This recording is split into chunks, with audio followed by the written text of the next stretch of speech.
오늘은 아기 예수께 경배하라는 제목으로 하나님의 말씀 증거하겠습니다.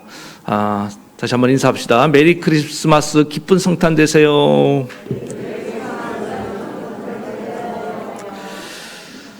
오늘 우리는 어느 때보다 좀 어수선하고 또 힘든 그런 시기를 맞이하고 있습니다. 그럼에도 불구하고 오늘 우리는 우리의 죄를 구원하러 오신, 사하시고 우리를 구원하러 오신 그 예수님께 오늘 기쁨으로 또 예배하며 나아가는 시간 되어야 될 줄로 믿습니다. 성탄 축하에 있어서 가장 주님이 받으시는 기쁜 축하는 경배요 예배인 줄 믿습니다.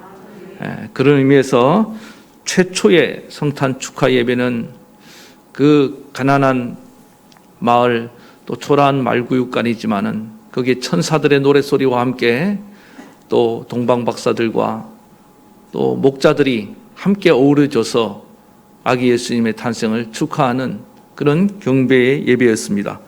오늘 이 시간에는 동방박사들의 경배를 통해서 우리가 어떻게 참된 예배를 드릴 것인가를 살펴보도록 하겠습니다. 첫 번째는 동방박사들은 예수님에 대한 바른 지식을 가지고 예배를 드렸다는 것입니다. 사실 목자들은 천사의 메시지를 정확히 듣고 왔습니다. 그러나 동방박사들은 그들이 관찰하다가 발견한 별을 보고 찾아왔습니다. 사실 예수님께 나오는 사람들이 다 다른 모양으로 나옵니다. 어떤 사람은 꿈의 환상을 보고 나온 분도 있고, 또 어떤 사람은 큰 사건 사고를 경험해서 주님 앞으로 나오는 경우가 있습니다. 또 어떤 사람은 인생의 진리를 찾다가 성경 말씀을 읽다가 깨닫고 주님께로 나오는 경우도 있고, 또 따뜻한 선행을 보고 성도들의 그 선한 행실을 보고 주님 앞으로 나오는 경우도 있습니다. 또 어떤 분은 누군가의 전도를 받고 나오는데, 저희 교회는 이렇게 살펴보니까 특별히 신실한 아내라고 저는 믿습니다. 그 아내의 눈물의 기도와 또 어떤 선한 행실과 또 전도를 받고 이렇게 나온 우리 남편분들이 많습니다. 오늘도 이 세례를 받는 두 분도 그런 분들인 줄 믿습니다. 근데 그래서 그 배우자분들이 하나의 별이 되었습니다. 별이 되었는데, 동방박사에게 나타난 이 별은 그냥 보통 별이 아니라 왕이 나타날 그런 징조를 가진 별이었습니다.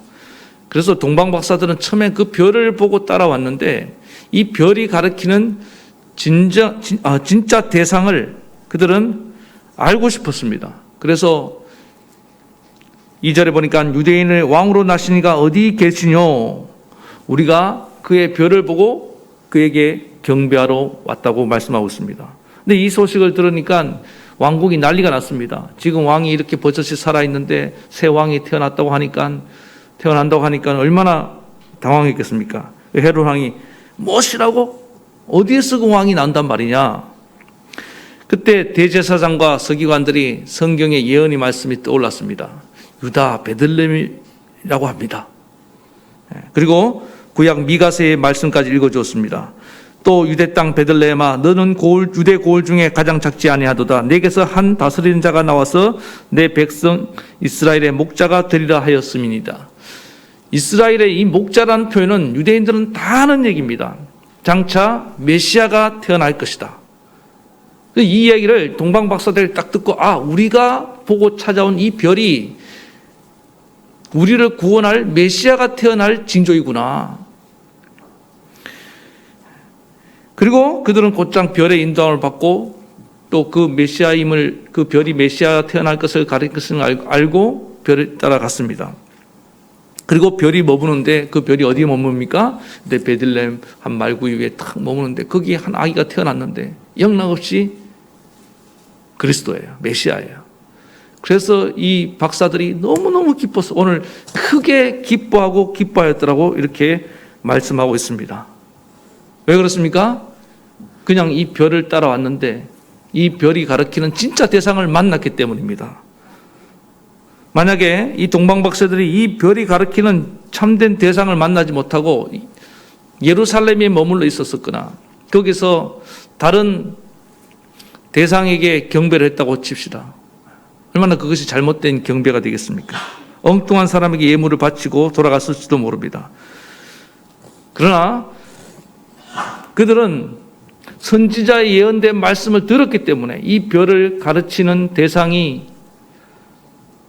찾아올 수 있었고 그 아기 예수께 기쁨으로 경배를 드릴 수 있었던 것입니다. 오늘 많은 사람들이 성탄절을 맞이해서 교회에 나오기도 하고 또 성탄절에 너도 나도 이 성탄절이 기쁘다고 이렇게 즐겁게 보내기도 합니다. 그러나 많은 사람들이 안타까운 건 뭐냐면은 이 성탄의 별만 바라보고 그 별이 가리키는 예수가 누구인지를 알려고 하지 않습니다. 관심조차 두지 않습니다. 아직도 성탄절의 주인공이 산타 할아버지라고 알고 있는 그런 사람들이 많이 있습니다. 그건 좀 나아요. 아예 성탄절은 그냥 먹고 마시고 놀고 즐기는 계절로 생각하는 세상 사람들이 얼마나 많이 있습니까? 심지어 교회 안에 있는 성도들도 이 성탄절에 아기 예수님이 도대체 무엇을 위해 오셨는지를 잘 알지 못하고 그렇게 이 분위기에 휩싸여서 지나가는 경우가 얼마나 많이 있습니까? 오늘 간절히 바라기는 저와 여러분들이 이 별이 가리키는 예수 그리스도를 정확히 알 수 있기를 바라겠습니다. 유명한 어떤 대학교에 교수님이 계셨습니다. 이분이 생화학을 가르치고 의학을 가르치는 그런 분인데 근데 본인에게 큰 병이 있었습니다. 부인을 의심하는 의처증.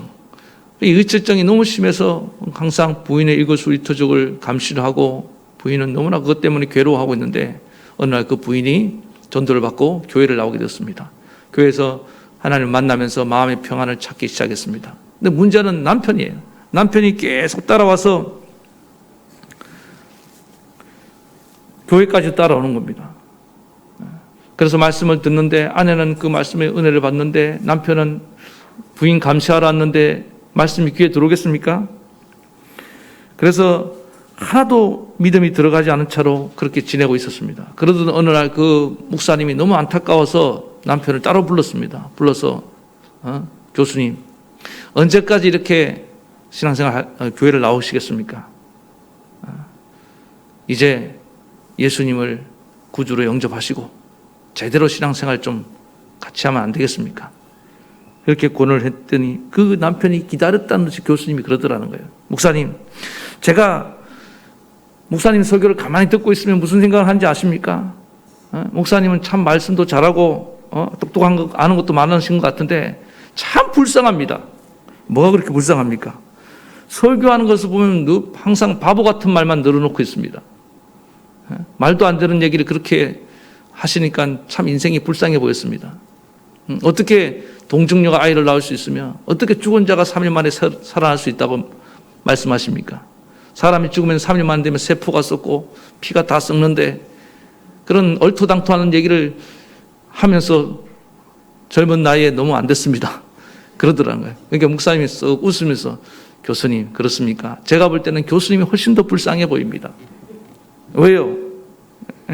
교수님은 인간적이고 경험적인 지식밖에 갖고 있지 않습니다.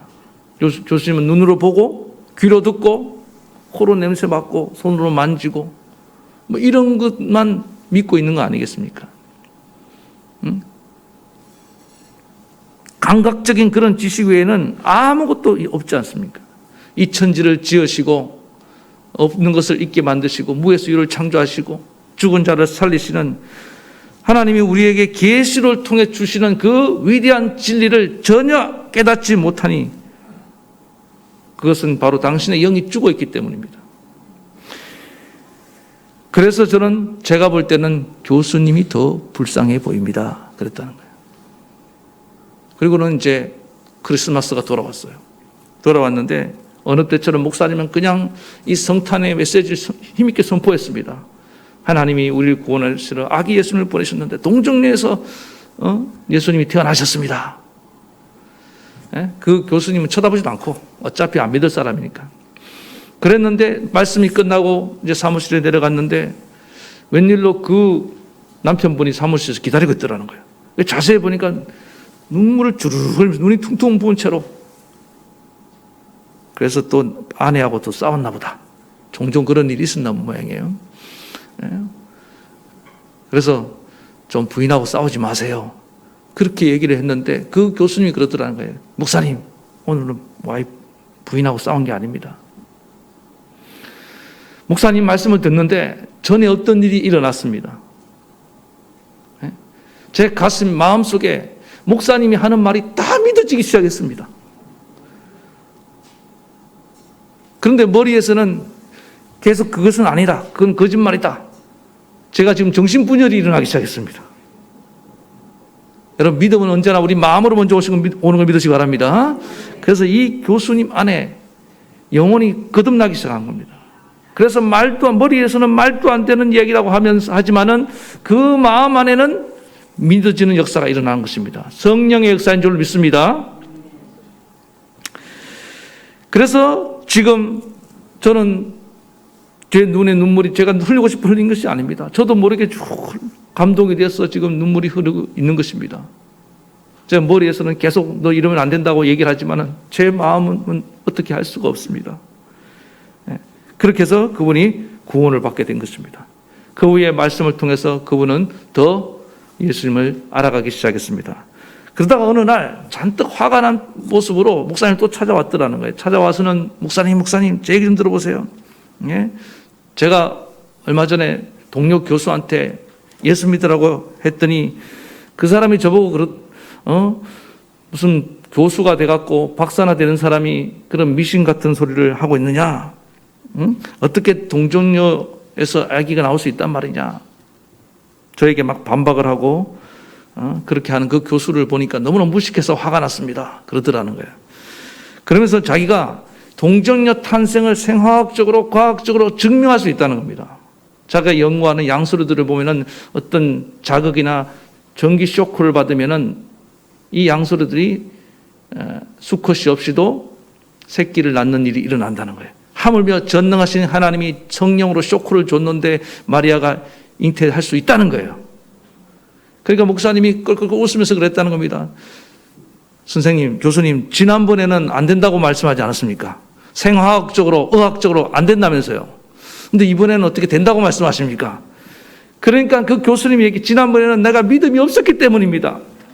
안 믿으려 하니까 그렇게 증명할 수 있었고, 지금은 믿어지고 믿으려고 하니까 내가 갖고 있는 지식으로 이 동정녀의 탄생이 증명이 되었습니다. 자, 제가 지금 무슨 얘기를 하려고 이 얘기를 쭉 드리냐면은, 이 교수님은 처음에 부인에 대한 의처증으로 또 어떤 목사님에 대한 강한 저항과 반발심으로라도 물었다는 거예요. 동정녀 탄생이 말이 됩니까? 어떻게 죽은 자가 살아날 수 있습니까? 그러나 하나님은 그 강력한 저항심으로 하는 그런 물음조차도 그 영혼의 목마름을 알고 그에게 성령으로 응답해 주신 것을 믿으시기 바랍니다. 알게 해 주셨다는 거예요. 그래서 여러분 제일 나쁜 게 뭐냐 하면은 알고자 하는 마음이 없는 겁니다. 그냥 아무 생각이 없는 게 제일 안 좋은 거예요. 차라리 저항이라도 해야 됩니다. 그러면 하나님이 알게 해 주십니다. 동방박사들처럼 알려고 할 때 하나님은 말씀을 통해서 진리를 알게 하신 줄 믿습니다. 정말 우리의 구주가 누구인지를, 예수가 우리의 죄를 사하러 오신 우리의 메시아인 것을 깨닫게 만들어 주신다는 것입니다. 그것을 알 때 이 교수님처럼 이제 눈물로 예배를 드릴 수 있고, 이 동방박사들처럼 기쁨으로 주님께 예배를 드리게 되는 줄로 믿습니다. 오늘 사랑하는 성도 여러분, 저는 여러분들이 이제부터 예수님을 정말 간절히 알고자 하는 그 열망이 불일 듯 일어나 한 번의 예배를 드려도 기쁨으로 또 감격하며 눈물로 드리는 성도님 되기를 간절히 축원합니다.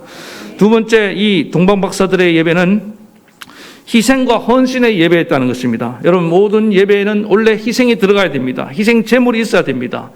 그러나 이제 예수님이 오신 이후로 우리는 더 이상 짐승의 피를 흘리는 희생 제물의 예배를 드리지 않습니다. 예수 그리스도의 어린 양이 우리의 죄를 사하시는 단번에 사하셨기 때문에 우리는 이 시간에 어떤 짐승의 피도 흘리지 않고 하나님께 나아가고 있는 것입니다.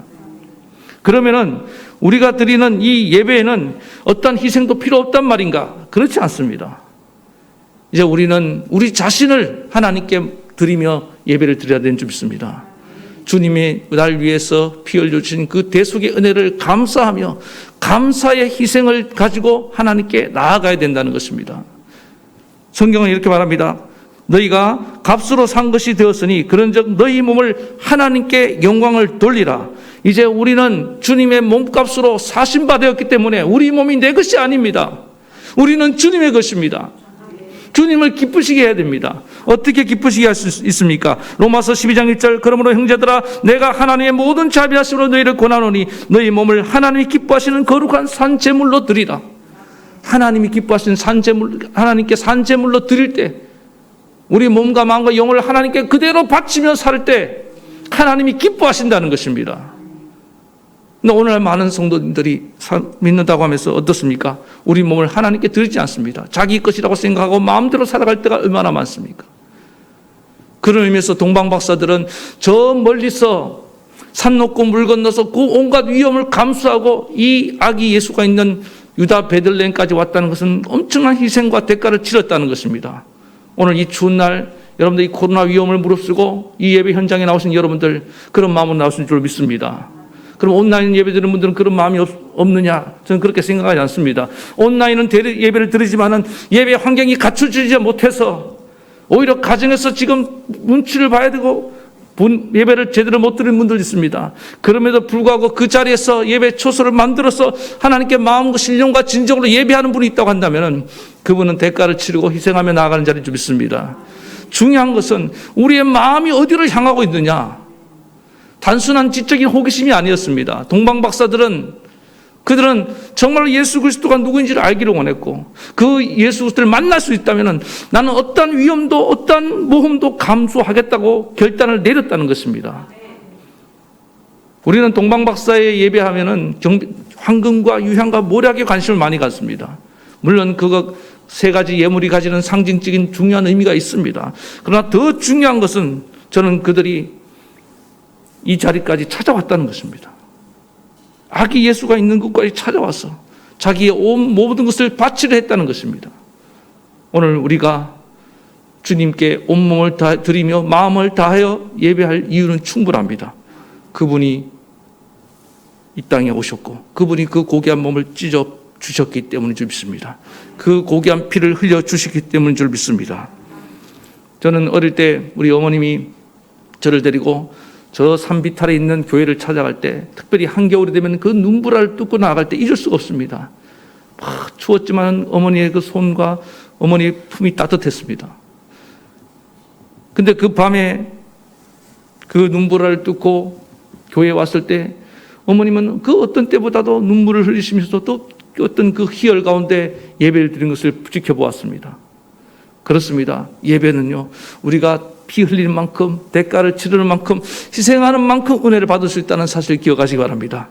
편리한 예배를 추구하지 마십시오.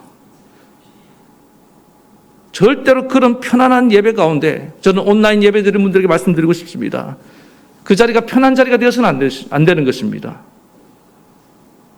헌신과 희생에 들어가지 않는 예배는 절대로 주님이 기쁘게 받을 수 있는 예배가 될 수가 없습니다. 언제나 우리는 이 동방박사들처럼 내 마음을 다하고 뜻을 다하여 마지막에 이 목숨을 다하여 우리 하나님을 예배하겠노라. 이런 마음으로 나아갈 수 있길 바라겠습니다. 그래서 이제부터 하나님 우리 교회의 모든 예배는 정말 주님이 기쁘게 받으시는 산제물로 예배가 되게 도와주시옵소서. 마지막 이 예배가 마지막인 것처럼 우리 하나님께 예배드리며 이제 나아갈 수 있는 저와 여러분 되기를 간절히 바라겠습니다. 오늘 결론입니다. 동방박사 예배를 통해서 우리는 바른 예배가 회복되기 원합니다. 우리 주 예수 그리스도를 아는 지식에서 여러분들 자라가시기 바랍니다. 그래서 주님을 기쁨으로 예배할 수 있기 바라고 그 다음에 우리의 헌신과 희생을 담아서 우리 주님께 예배함으로 말미암아 주님의 기쁨이 되는 저와 여러분 되기를 간절히 축원합니다. 우리 이 시간에 말씀을 생각하시면서 찬양을 부르시겠습니다.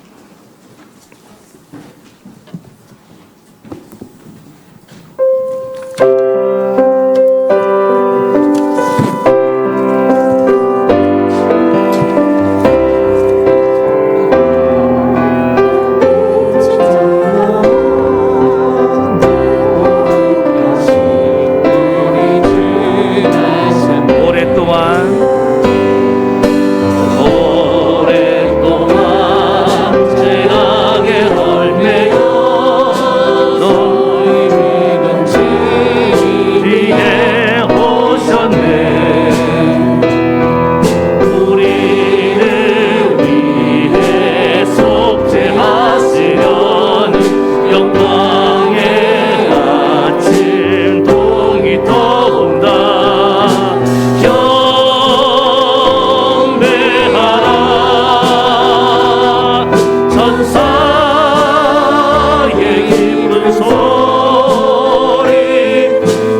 여러분, 그렇습니다.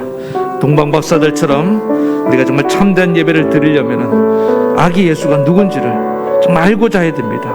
그분이 왜 이 낮고 낮은 저 초라한 말구유가에 오셨는지, 그리고 그분이 왜 우리 위해서 그 고귀한 몸을 찢고 피 흘려 주셨는지, 그분이 우리의 죄를 사하시고 우리를 구원하려 오셨다는 것입니다. 그러니 우리는 기쁨으로 그 예수님을 발견하고 나면요, 기뻐하며 찬양하지 않고 기뻐하며 예배 드리지 않을 수 없는 것입니다. 어떻게 우리 예배가 형식적이고 아무 감동이 없이 드릴 수 있겠습니까? 오늘 또 한 번의 성탄절이 아니라 하나님, 정말 그 예수님, 나 같은 죄인을 구원하러 오신 예수님, 하나님의 아들 예수 그리스도를 생각할 때 너무 감격할 수밖에 없습니다. 그리고 그 예수를 위해서 나는 기꺼이 내 몸까지도 바칠 수 있는 것입니다. 여러분, 예배 드리면서 얼마나 희생을 해봤습니까? 조금만 불편하면 그냥 예배 드리기를 포기했던 그런 우리의 부끄러운 삶들이 떠오르지 않습니까? 조그만 이익에 손해가 생기면 예배보다는 세상 이익을 따라갔던 나의 초라한 모습들, 주님은 그 추운 겨울에 아낌없이 나를 위해서 오셨는데, 주님, 이제 내 신앙을 다시 돌아봅니다. 내 예배 생활을 점검하며 온전한 예배자, 주님을 기뻐 받는 예배자의 삶을 살게 도와달라고 이 시간에 간절히 한 목소리로 우리 기도하며 나아가시겠습니다. 하나님 아버지, 이 시간에 간절히 기도합니다. 아버지 하나님, 이 시간에 동방박사들처럼 우리 예수가 누구인지를, 나를 위해 구원하러 오신 하나님의 아들, 정말 그리스도임을, 메시아임을 이 시간에 온전히 알고 깨닫기 원합니다. 우리 예수님을 더 깊이 알아가기 원합니다. 알면 알수록 우리 예수님을 경배할 수밖에 없고, 알면 알수록 예수님을 사랑할 수밖에 없고, 알면 알수록 예수님께 더 감사하며 우리가 예배 드릴 수밖에 없는 줄로 믿습니다. 아버지 하나님, 오늘 이 성탄 아버지 기쁨으로 주님께 예배하게 도와주시옵소서. 그 오귀한 예수 그리스도를 우리에게 보내주심을 감사합니다. 그 주님 아니었으면 우리 여전히 죄 가운데 방황하다가, 아버지 하나님, 이 세상 속에서 방황하다가 저 지옥에 떨어지는 인생이었는데, 주님, 이 죄와 슬픈 세상 가운데서 나를 구원해 주시니 감사합니다. 이 슬픔 많은 세상 가운데 우리에게 참된 희망을 베풀어 주심을 감사합니다. 주님, 오늘 동방박사들처럼 아버지 하나님, 주님을 경배할 때 우리도 이렇게 대가를 치르며 희생하며 나아갈 수 있는 그런 예배자를 되게 도와주시옵소서. 조금만 불편하고 조금만 어려움이 있으면 예배를 포기할 때가 얼마나 많았습니까? 주님, 이제 이 코로나19에 참된 예배가 무엇인지를 다시금 깨닫습니다. 주님이 몸을 드렸던 것처럼 우리도 값으로 산 몸이 되었으니 주님이 기뻐 받으시는 산제물로 날마다 하나님께 드리며 하나님을 예배하며 살게 도와주시옵소서. 예수님의 이름으로 기도드리옵나이다. 아멘. 하나님 아버지, 우리의 죄를 사러 이 땅에 오신 하나님의 아들 예수 그리스도를 오심을 경배하며 정말 동방박사들처럼 우리도 예수님을 더 깊이 알아가기 원합니다. 알고자 하는 마음이 일어나게 도와주시옵소서. 교회를 오래 다녔다고 하는 것이 아닙니다. 예수가 바로 우리를 구원할 그리스도인 것을 알수록 우리는 정말 더 기쁘게 주님을 예배할 수밖에 없는 줄 믿습니다. 그동안 몰랐습니다. 주님 용서해 주시옵소서. 이제 알고 예배하는 예배자가 되게 도와주시고, 또 주님의 그 크신 대속의 은혜를 알면 알수록 우리가 값으로 산 몸이 되었으니 정말 주님께 온몸을 드리며 예배 드려야 된다는 것을 깨닫습니다. 주님, 그래서 동방박사들처럼 어떤 위험도 감수할 수 있고 정말 예배를 위해서는 내 목숨까지 걸고 나갈 수 있는 그런 주님 기쁘게 받으신 예배자들 되게 도와주시옵소서. 쉽게 예배 자리를 떠나는 그런 어리석은 자들 한 사람도 되지 않게 도와주시옵소서. 그래서 우리 예배가 회복이 되고, 우리 교회가 회복이 되고, 우리의 가정들이 회복되고, 이 나라 이 민족이 회복되는 놀라운 역사가 있게 도와주시옵소서. 다시 한번 우리를 위해 오신 이 땅에 오신 주님께 감사드리며 예수님의 이름으로 기도하옵나이다. 아멘. 이제는 우리 주 예수 그리스도의 크신 은혜와 하나님 아버지의 만극하신 사랑하심과 성령의 감동, 감화, 교통, 위로의 역사하심이 동방박사들처럼 예수가 누군지를 알고 또 이런 희생과 헌신을 담아 참된 예배자로 살길 원하는 사랑하는 우리 모든 성도들 머리 위에, 또 오늘 세례를 받고 새로운 인생을 시작하는 우리 두 분 위에와 그들의 가정과 자녀와 생국과 이 나라 이민족에까지 영원토록 함께하옵시기를 간절히 축원하옵나이다. 아멘.